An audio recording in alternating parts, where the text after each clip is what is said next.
Well, I just learned that Rod Kreie is actually 1 year younger than I am.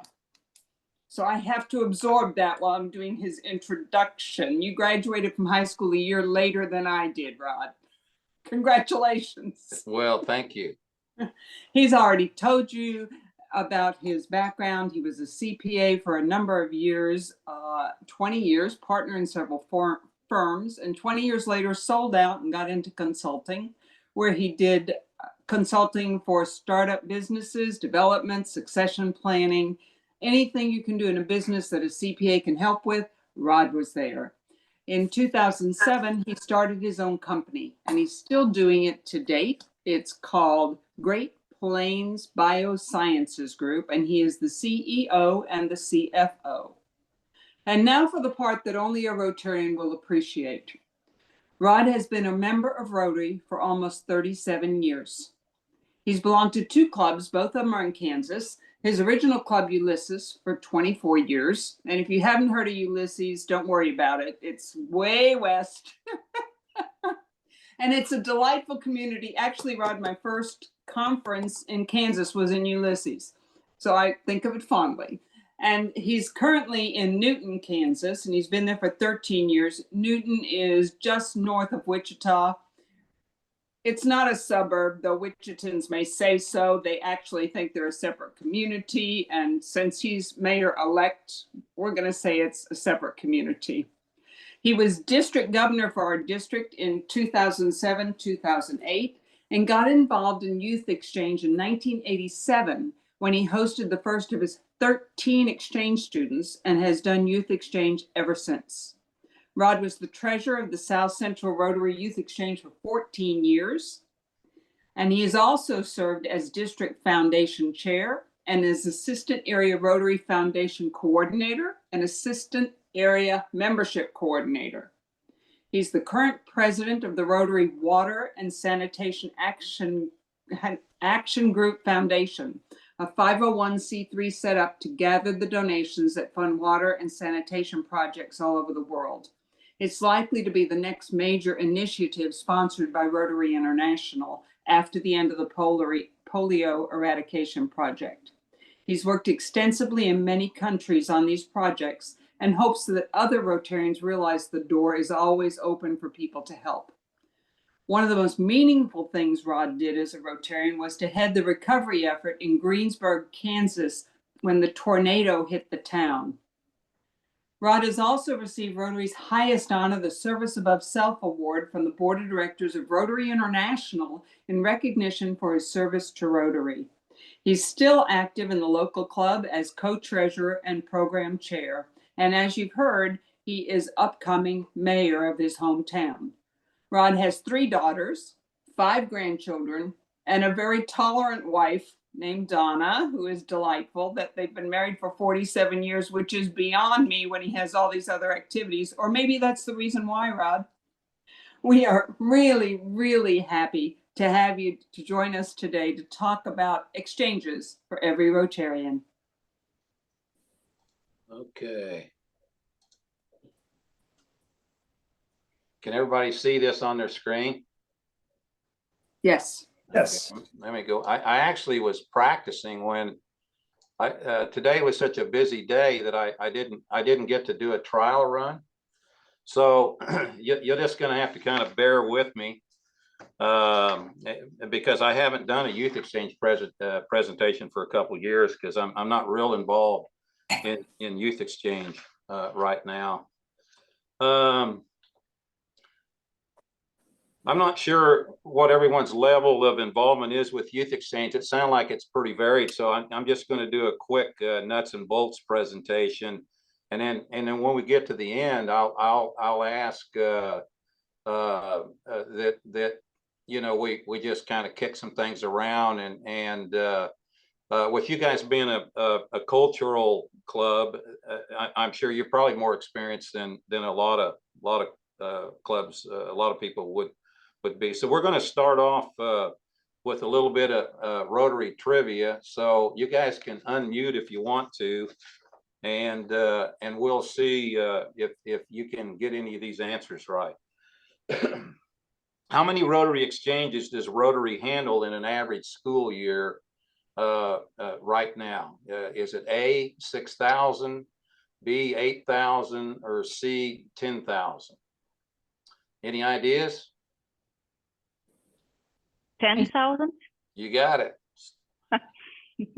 Wow. What is the average ratio of clubs that host a student to the total clubs worldwide? And I guess to know this, you'd first have to know how many clubs are there worldwide. So I could give you a little hint that there's about 46,000.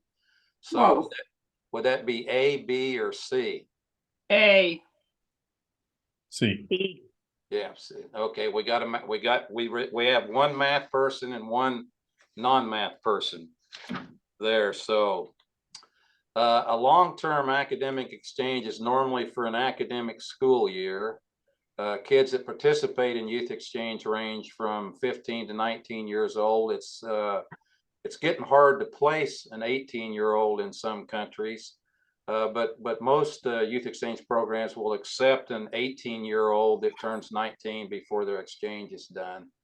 So we also do short-term cultural exchanges that are family to family, and these are for a period of what? Less than 90 days, 120 days, or 180 days? I think it's 90. That's correct, and that coincides with what a tourist visa is. That they're usually for 90 days, and those kids come on a tourist visa. The most popular exchange is long-term exchanges, and there's about 7,500 of those every year. So that gives us about 2,500 short-term exchanges that are done every year. And our district, we really like these short-term exchanges because we feel like that if a kid will come for almost 90 days, they probably can immerse themselves in a separate language, a new language for them. Kids that age normally can get pretty good at another language in that 90-day period. And then during the pandemic, we started doing what's called virtual exchanges, where everything is done basically online. The students attended their host club Rotary Club meetings via Zoom when it was available. And they actually do all of their interaction with their host family and their actual exchange partner, student partner, all through Zoom and Skype and through the chat features available on some of the social media stuff. Can Rotarians' children and lineal descendants be a youth exchange student? Yes, no, or yes, but only with RI approval. yes. Yes. Yes, yes, yes, they sure can. It's one of the few programs that Rotary offers that you don't get sideways with the Internal Revenue Service for showing special and preferential treatment to children of or grandchildren of Rotarians. So who are the players in all of this? You've got the student, of course, and then you've got the sponsoring Rotary Club. You got the sponsoring Rotary District, and usually there's a multi-district involved.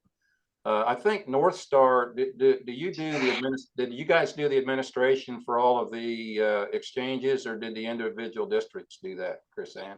North Star is just 2 districts. Just So, two yeah, so we did our own admin.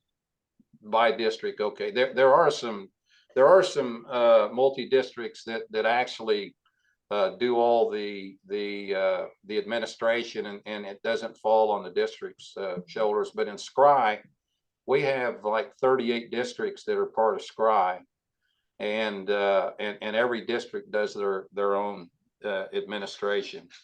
And then we got other partners too. We got Rotary International. Their staff keeps track of every exchange around the world. You also have the Council on Standards for International Educational Travel. They certify districts and help us by providing standards that protect both the students and the other people involved with Youth Exchange. And then you got the Department of State, which have a lot of crazy rules that the Youth Exchange Committee has to deal with, all of which are created to protect both students and volunteers associated with the Youth Exchange process. So CSIET, in at least in our part of the world, most host schools require CSIET certification of Rotary Youth Exchange programs before they'll allow a student to go to their school. So with that is an audit process that each, well, in this case, SCRYE is the one that goes through this process. And it's all done to ensure the safety of students, and that's going to be a major theme in any youth exchange presentation that's talked about. And they actually have to certify that youth exchange program in order to get this certification that allows you to be in the schools. So the Department of State, there's just a lot of training involved to become a local coordinator for youth exchange. There's this test that we have to pass every year, and in order to pass it, you have to have considerable knowledge about rules and regulations that evolve around youth exchange, and of course the Department of State's also involved in the visa process. Rotary International also has their own set of rules on top of the Department of State rules. I'll call that DOS. If I say DOS, that's what I'm referring to. And their rules are also on top of everything that CSIET requires. And all of these rules and regulations really only affect the volunteers. At the club level, when the club gets involved with youth exchange, they normally don't feel abused by regulations and standards. And a lot of what happens with the clubs is done by the districts, and the coordinators of youth exchange oftentimes do things that the club doesn't really understand why they do them, but they're actually doing them in order to be compliant with regulations and standards. And the goal of Rotary International really wants to make sure is super promoted is our concept of promoting peace and understanding around the world. So a lot of what they do and get involved with has a really the intent of some type of a longer effect on the culture created by youth exchange. So in Rotary Youth Exchange, there's usually more documentation than is required by a lot of the other youth exchange organizations that are involved with youth exchange. And I'm sure Chris Ann's, if she's had any involvement at all, or at least here in Newton, there's other students that come through other organizations, and it's not unusual for them to pay $25,000 or $30,000 to come over on an exchange.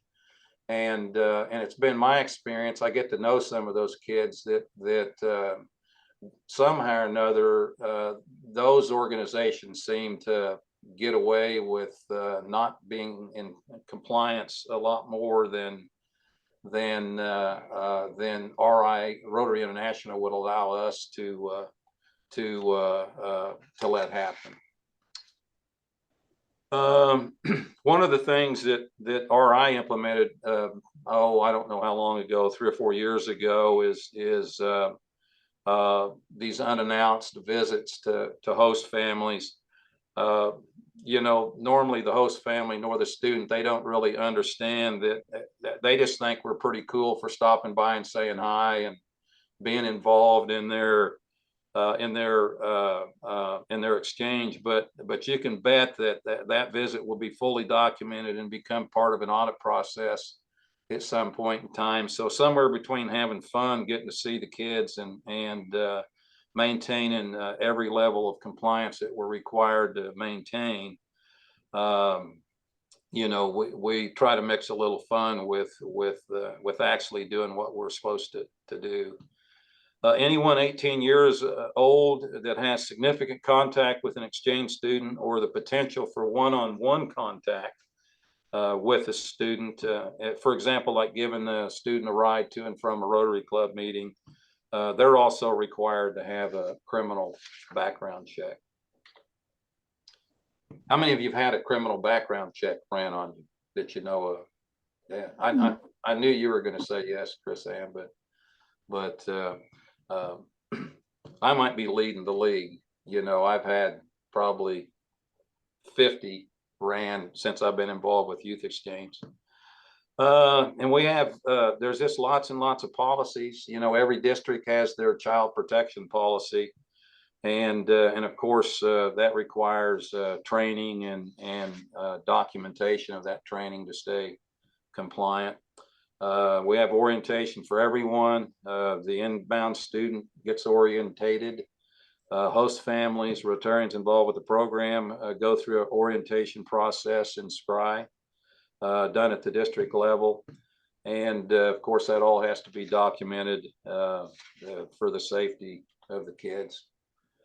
Districts also have to be certified through Rotary International to participate in a youth exchange program. It's not a big deal to get done. It's a bigger deal if you ever let it lapse. But if you're not certified, then you don't get to do youth exchange through Rotary. And there's not a whole lot of districts in the United States that choose to be uncertified.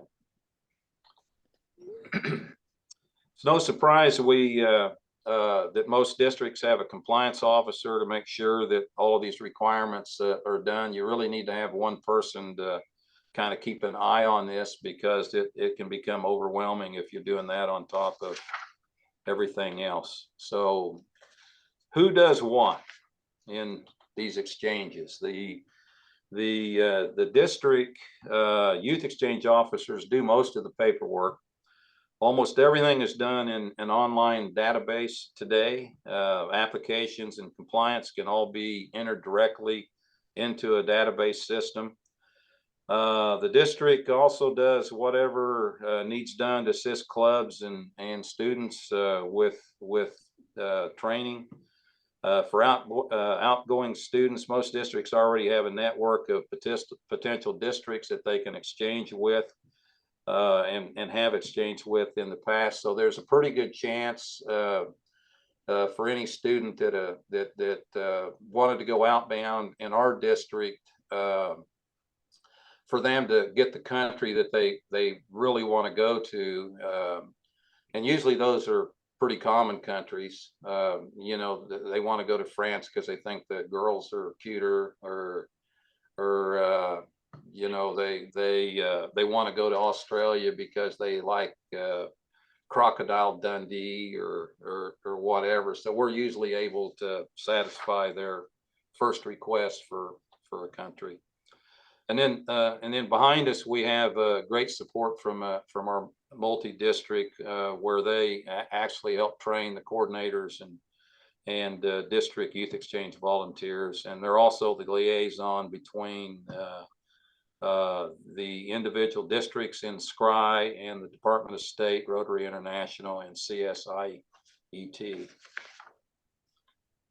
At the club level, if done correctly, they're supposed to promote youth exchange in their own communities. Some clubs are really good at this. Other clubs that have never participated in the program usually don't even know what to do when they're approached by a student that wants to go outbound. When that happens in our district, I usually get a phone call, and we usually try to do anything we can to accommodate a kid that wants to go outbound. But exchange programs are just that. Usually one of the impeding factors is if a club has a kid that wants to go outbound, then we usually require them to take an inbound child, which is the true exchange. And And then we have to deal with finding host families in a community that's never done youth exchange before, and sometimes that can be difficult. The districts often have to help clubs too with their record keeping so that they can stay compliant. And usually that's done through this database system. And the cool thing about databases is the one we use is the YAY system. Did you ever use the YAY system? Yeah. And it helps keep track of tasks. And if you don't do a task in a timely manner, this thing starts sending you emails and it'll drive you crazy, you know, before it gets done, because you certainly need to keep compliant. And you can only do that if you do things in a timely fashion. So Rotary prides itself in sending outbound students that are well screened. Our send home rate for Rotary Youth Exchange is a lot lower than a lot of the other programs. The local club is the first line of defense that might help keep a problem student from participating in the program. Hopefully the local club would catch anything major that would indicate that the student might not be a good candidate for outbound exchange. Surprisingly, my experience has been that when we receive a youth exchange kid that we have a problem with, they're usually the child of a Rotarian, and really weren't that interested in going on youth exchange. The worst exchange that I've had recently was a girl from Germany whose father was actually on their multi-district youth exchange committee. And I probably should have sent her home with some of the stuff that she did, but I didn't want to impair my relationship with the head of their multi-district, because he basically begged me to not send her home because he didn't want to have to deal with the jerk that's on his committee. So for inbounds, you also need a counselor and a contact person. The counselor is for the student. And the counselor, we try to make sure that they're of the same sex if possible. But if you can't find somebody the same sex, we usually allow somebody that has considerable experience in youth exchange to be that counselor. The hardest thing is getting host families. At least that's my experience. The host family pool isn't large. If a club hasn't participated in youth exchange before, they usually need help on how to recruit host families. And of course, the student needs a school to attend, and the club is asked to provide a stipend to the school for incidentals. Our district pays between $100 and $125 a month at the club level, and the kids usually use this to get a cell phone plan and then to have a little bit of pocket money. A lot of the kids that we get through Rotary Youth Exchange don't come from wealthy families. So our experience is this money really helps these kids so that they can go out and grab a Coke after school or do things that they wouldn't otherwise be able to do. And of course, the clubs are asked to make sure that the kids are involved with their Rotary Club meetings, and especially that they have the opportunity to participate in service projects that the clubs might do. Most students are well trained when they arrive and know what is expected from them. Occasionally, if we get a student in their gap year, we have a problem with them making good grades or even attending school. But usually we can solve that pretty quick by the threat of sending them home, because they usually they don't want to go home with in shame if something like that happens. They have inbound orientation when they get here, at least in our district and in most districts, and we tell them that we really want them to dive in vigorously into their host family and community, and to participate in Rotary Club activities. It's important to me that these kids immerse themselves in our culture. Some of them resist that a little bit, but what we find at the end of most exchanges is that the kids aren't ready to go home. almost everywhere they go, even though things aren't always the way they were a long time ago. You know, these kids do have a hard time going home and immersing themselves back into their culture, because our culture is that much different. They're truly an ambassador for their country, so we ask that they don't do anything that might cause an international incident. And we haven't had that happen here, at least yet. So Rotary circulates thousands of great kids around the world, promoting better understanding and goodwill, with the intent of the world being completely connected someday. I truly believe if we ever get the proper leadership in there, and they were part of a youth exchange program, I think that's gives us a much better chance of stopping the process of shooting at each other every time we don't get our way. And the friendship made on these exchanges, I've seen personally after 38 years come into play in worldwide diplomacy in several different instances. The students who participate in youth exchange mature at a much quicker rate than other students. They're more independent, more self-confident, more worldly. They gain a different and mature perspective of their own country while becoming multilingual, and then sometimes they even get higher education credit for some of the stuff that they do here. But there are a lot of kids that come over here and have to sacrifice a year. They have to go to school in their countries for an extra year because the credits here don't transfer back to their countries. So that shows you the value that some of these kids that come over here place on youth exchange.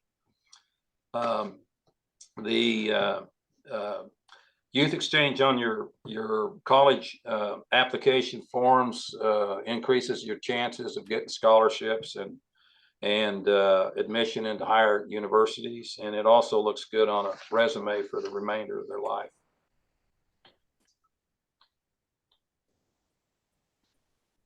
For several years, I've had the pleasure of training district governors at our multi-district. And it's important, district governors, for them to buy into youth exchange and participate in the program. They are the ones that have multiple ways of communicating directly with club presidents and secretaries and getting our information to clubs at the club level. Even though I was a district governor, eventually the club officers rotated enough that the people that I dealt with 15 or 16 years ago aren't the ones to be dealt with now. So it's we do participate in president-elect training and talk to the incoming officers, but they don't always come. The real crux of this training with district governors, and I almost did kind of a cynical presentation trying to explain the thought behind each slide that we give to the district governors in their training. The training really could be renamed "How Not to Screw Up Youth Exchange in Your District," because there's been several instances that I'm personally aware of where a district governor came in and he thought, well, gosh, these guys have been on this committee for 15 years. Let's just get some new people in there. And you just can't do that, because you know, if you start off with 4 new people in youth exchange with no experience, then it's going to be 2 or 3 years for they're up to speed to where they can even have an actual exchange. So what does it cost to participate? There are a lot of well, at the club level, at least in our district, we pay that monthly stipend of between $100 and $125 a month. So a club can get away with somewhere around $1,800 a year for hosting a long-term exchange student, and really the short-term exchange students, they don't really cost anything. You know, you buy them their dinner or something a few times at your club, but certainly they're pretty cheap. I do want to tell you, for outbound students, we oftentimes have to help them figure out a way to pay for their exchange. So I did a little calculating, Gayle, and this past year we have this program at Newton where we sell peaches to help pay for outbound youth exchange scholarships, and this group that Gayle belonged to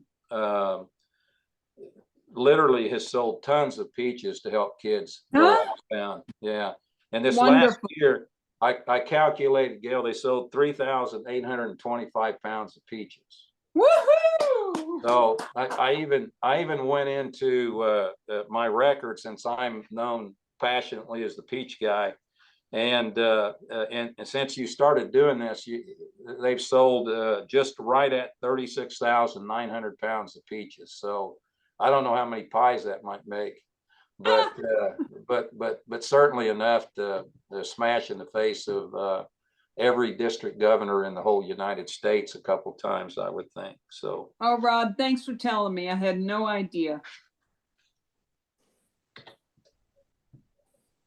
With education, training, and background checks and dues to the multi-district, our district usually budgets about $3,000 a year for our average of 2 students inbound and 2 students outbound.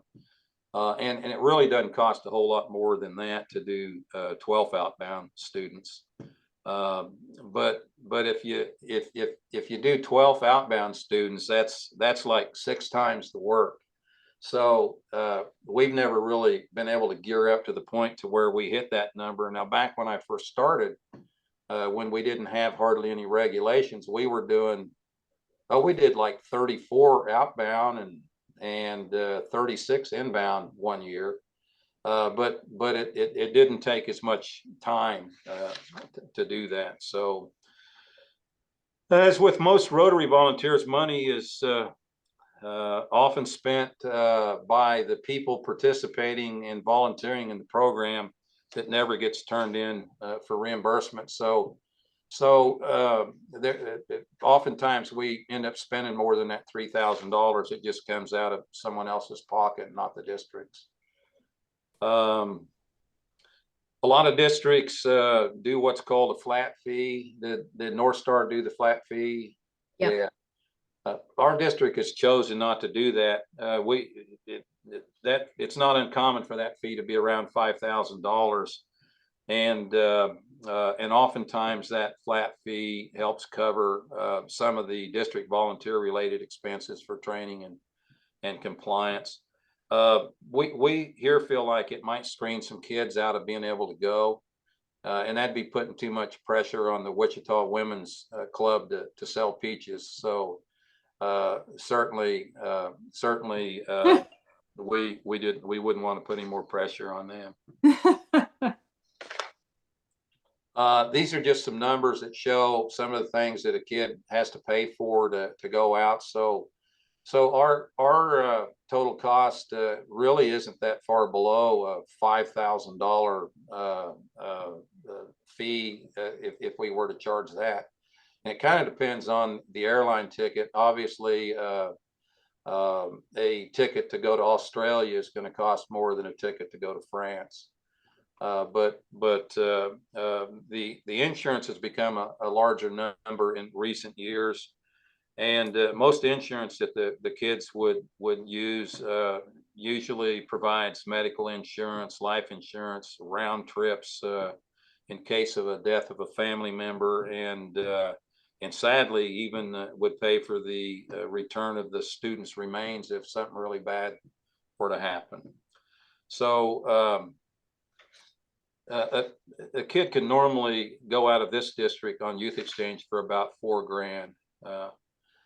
But if you figure what the family might get back, if you take the kid off your insurance for a year, that can save up to $1,000. They get there's usually an emergency fund that a lot of districts require. we never have required to do that. That money's held by the district in case something happens and they need to come up with quick money. I figure if we can't help the kid come up with $400 pretty quickly, then that's pretty sad. And then of course you don't have to feed that kid while they're gone. So there is some benefit and some savings to dishing your kid off onto another family for a whole year. So that does diminish the cost of the actual exchange. And I usually, it's amazing when I start talking to kids that are potential for going outbound, the parents, it just never occurred to them that they're going to save money on some of the stuff that they normally would spend money on. So kids might not realize it until later in life, but the experience they receive from their exchange sets their pathway on a pretty good direction, all during their exchange, usually unbeknownst to them. The cultural experience coupled with meeting community leaders in another country is much more valuable than almost anything else they might do during this very impressionable time of their lives. Even with districts that charge a blanket fee, the cost is nil when you compare it to the benefit. All of the Rotary service involvement is free. Clubs are willing to pay the stipends to ensure the students are able to participate in school activities. And what a compliant, secure environment this all happens to be in. You have caring Rotarians looking after the welfare of the kids with the watchful eye of multiple regulatory agencies. Everyone is fully vetted and anyone and everyone associated with a student is given everything but a full body cavity search, which probably isn't too far from being part of the compliance process. So I'll end with Rotary International does have a couple cool publications if you ever want to look at them.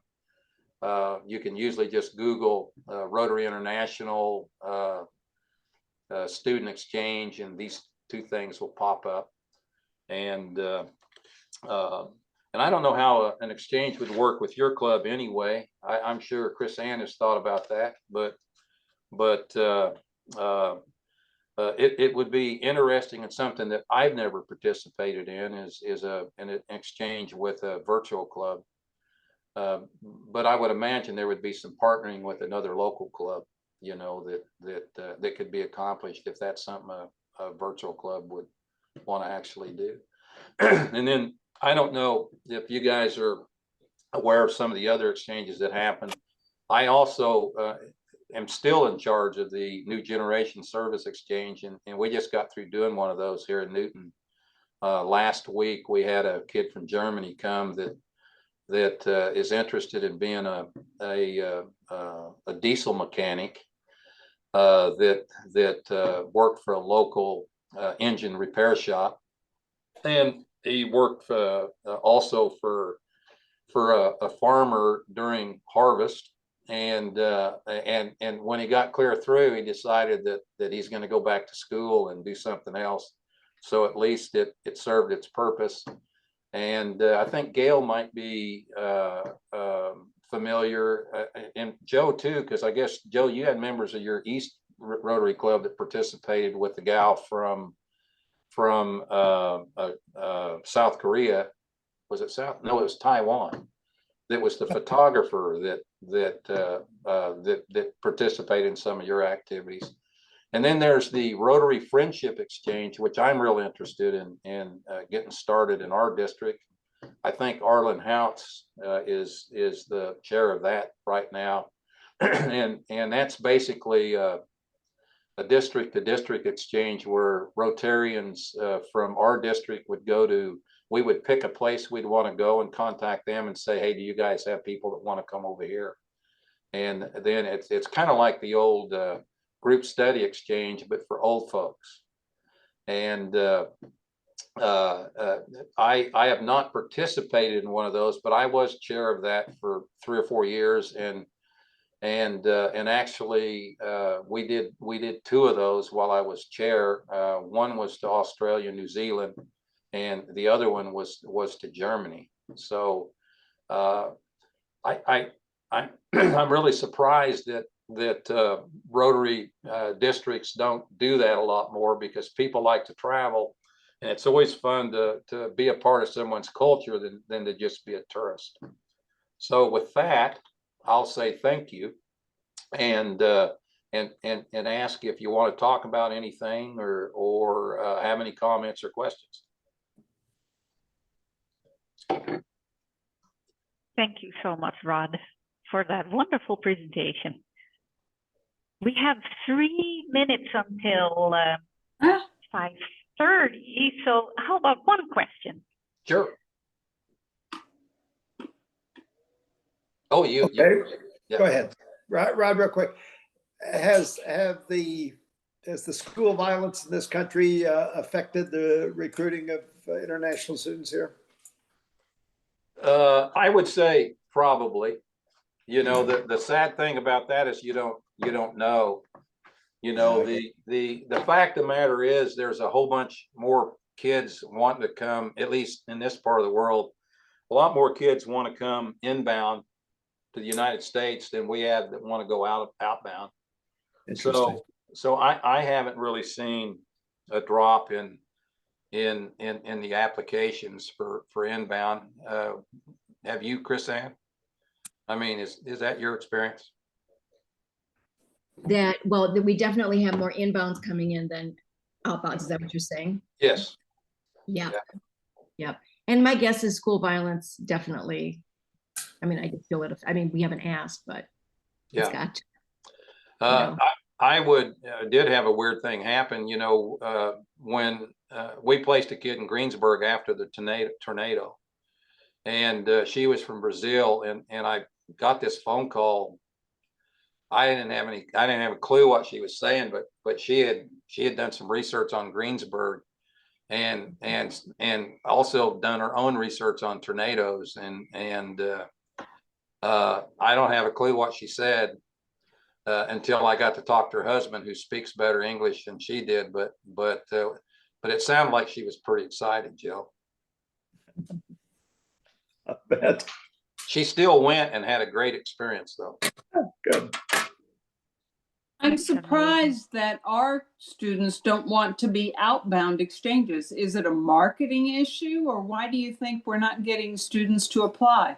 Well, my experience, it's been like a boyfriend problem, or a prom problem, or a golf problem, or a baseball problem.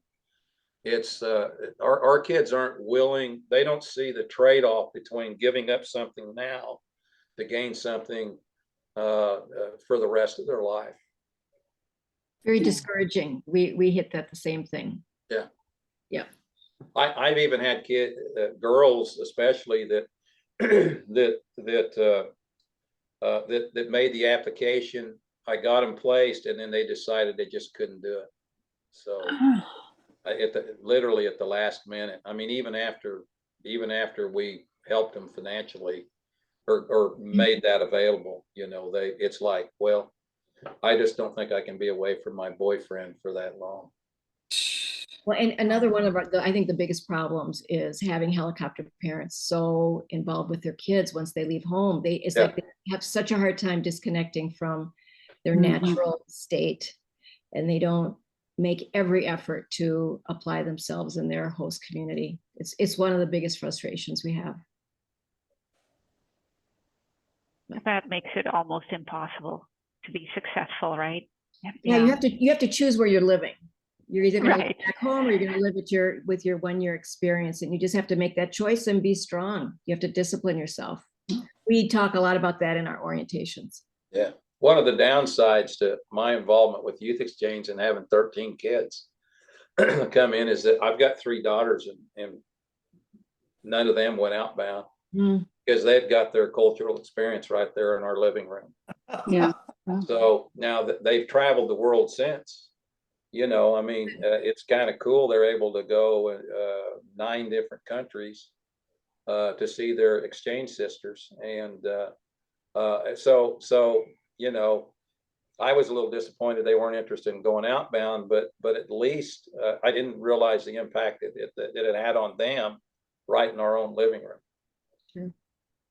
But you That know, is Rod, wonderful. at the downtown club, I don't remember them ever doing a presentation pushing exchange programs, cultural exchange programs, or even offering it. So my bet is the standard Rotarian has no clue that we're still doing it or that we do.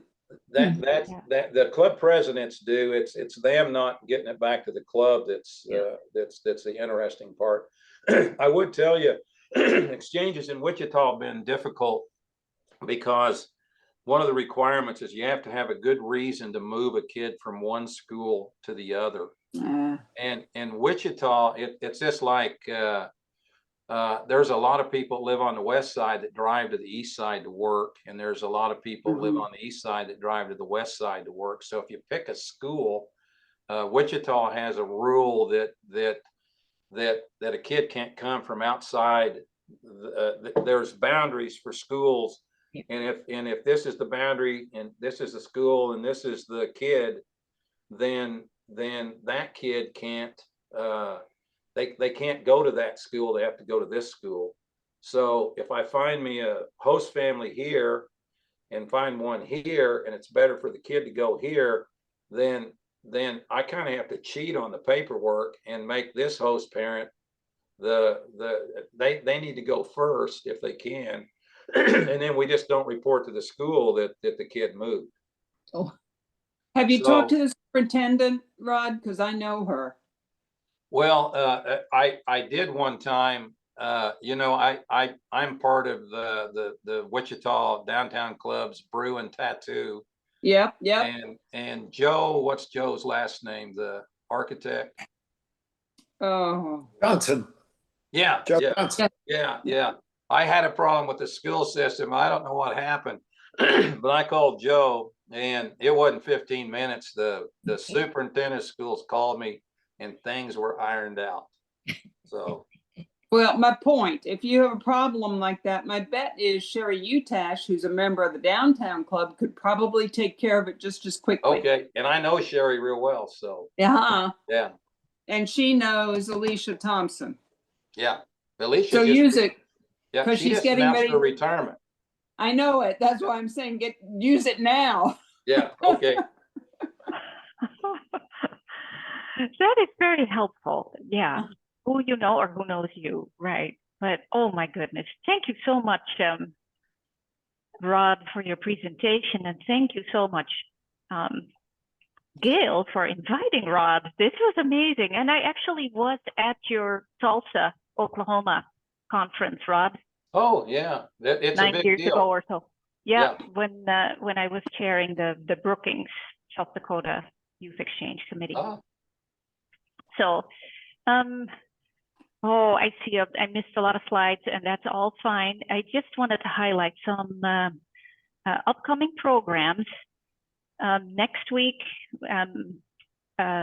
it's actually Lindy who has invited someone, a speaker on pollinators, which is a project that we started just for Rod, so you understand what are you all doing. But during COVID, we started something else because there were no exchanges. So that's what we did then. No meeting in 2 weeks. In 3 weeks, we actually have a presentation on a friendship exchange by one of my Brookings Rotary friends, Ginger Thompson. We do welcome new members, so just a reminder, you can always become a friend of the club too if you'd like to combine it with your own current club. I should not wink too much here, but you know what I'm trying to say. Then I have usually tried to wrap up our Rotary meetings this year with a quote, and this is the quote I found for this meeting.